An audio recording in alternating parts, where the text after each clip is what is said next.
Hello. Today we will talk about problem number 6 to 9. That is 6, 7, 8 and 9. So first deal with the problem 6.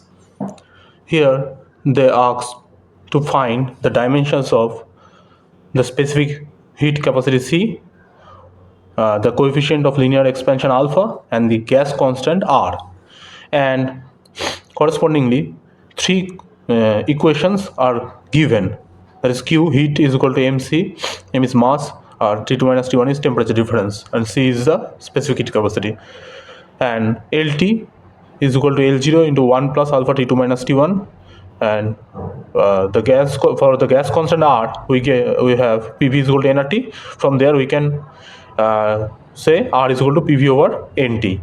Now, talking about specific heat capacity, so from this equation we get C is equal to Q over M into delta T. Delta T is the difference between the initial temperature and final temperature, that is T2 minus T1. Now putting the dimensions, we already know that Q is heat, so its dimension would be equal to that of energy, so mL2 T to the power minus 2. Mass is M and temperature is K. Now don't strike to this like this that I have done in this problem. Rather eliminate it by calculating in memory, or you can simply write m to the power 0. And when all of the denominator terms goes to numerator, it becomes L2 T to the power minus 2 K to the power minus 1. So this is the answer of the first problem. Then we come to coefficient of linear expansion. Alpha is equal to LT minus L0 by L0 into delta T. Delta T is equal to again T2 minus T1, and from this equation we have already derived L0. LT is equal to L0 plus L0 alpha into delta T. So we have put this, and LT minus L0 is again difference in length, so its unit symbol will be L. This is L0, so L. The temperature change, so K. So L from denominator and numerator, L is eliminated. Only K to the power minus 1 remains. So this is the answer for coefficient of linear expansion. It is the dimension of coefficient of linear expansion rather. Now we tackle the gas constant R, PV is equal to NT. T is absolute temperature. Now from pressure, P pressure, whose dimension we have already derived, which is m L to the power minus 1 T to the power minus 2. V is volume, so L cube. N is the basic quantity, so mole, and T is K for Kelvin.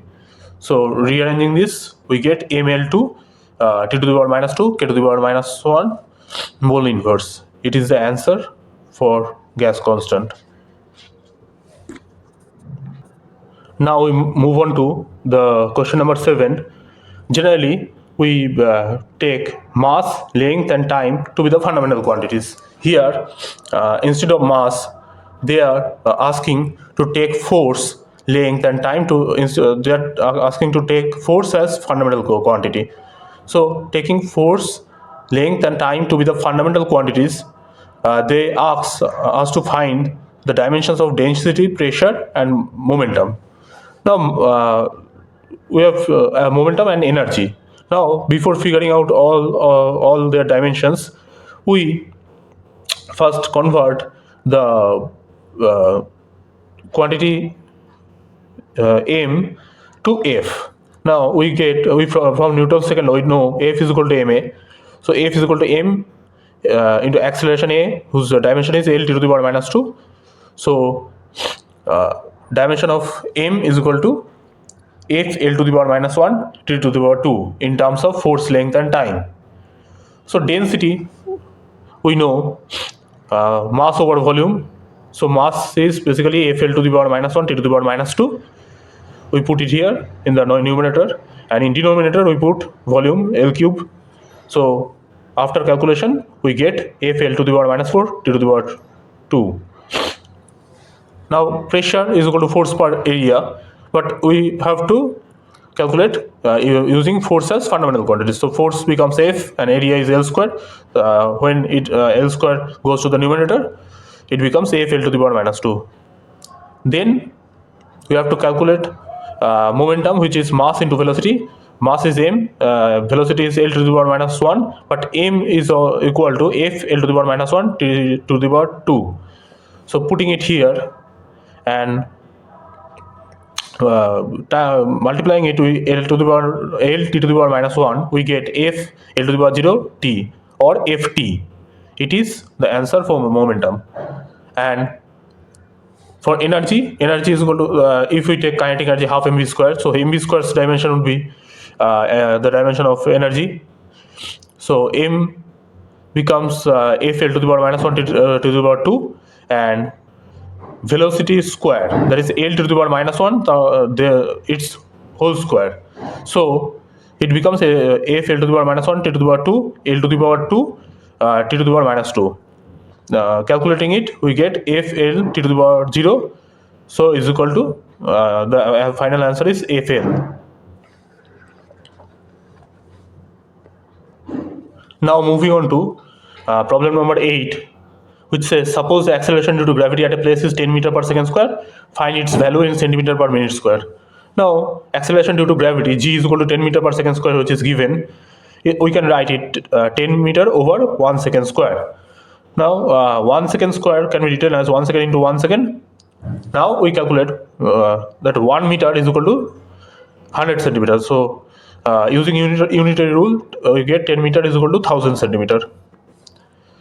Again, 1 minute is equal to 60 seconds, then 1 second is equal to 1 over 60 minutes. We labeled these equations as equation 1, 2 and 3. Now putting 2 and 3 in equation 1, we get g is equal to 1000 centimeter divided by 1 over 60 minutes into 1 over 60 minutes. So in numerator we get 1000 centimeter divided by, in denominator, 1 over 3600 minute square, and thereafter calculating we get this 36 into 10 to the power 5 centimeter per minute square.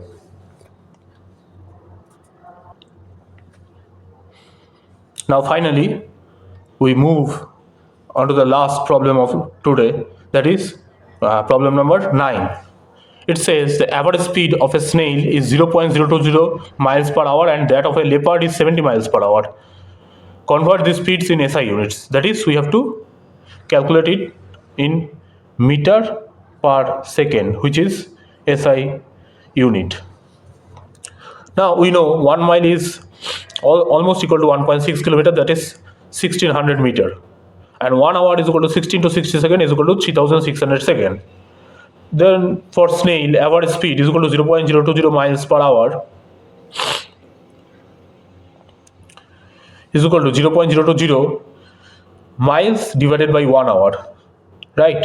0.020 miles per 1 hour. That is, in 1 hour it covers the distance 0.020 miles. So in next line we convert this in numerator 0.020 into 1600 meter divided by 1 hour. Then 1 hour is equal to 3600 seconds. We put this here, 3600 seconds. Then we get 0.080 meter by 9 into per second.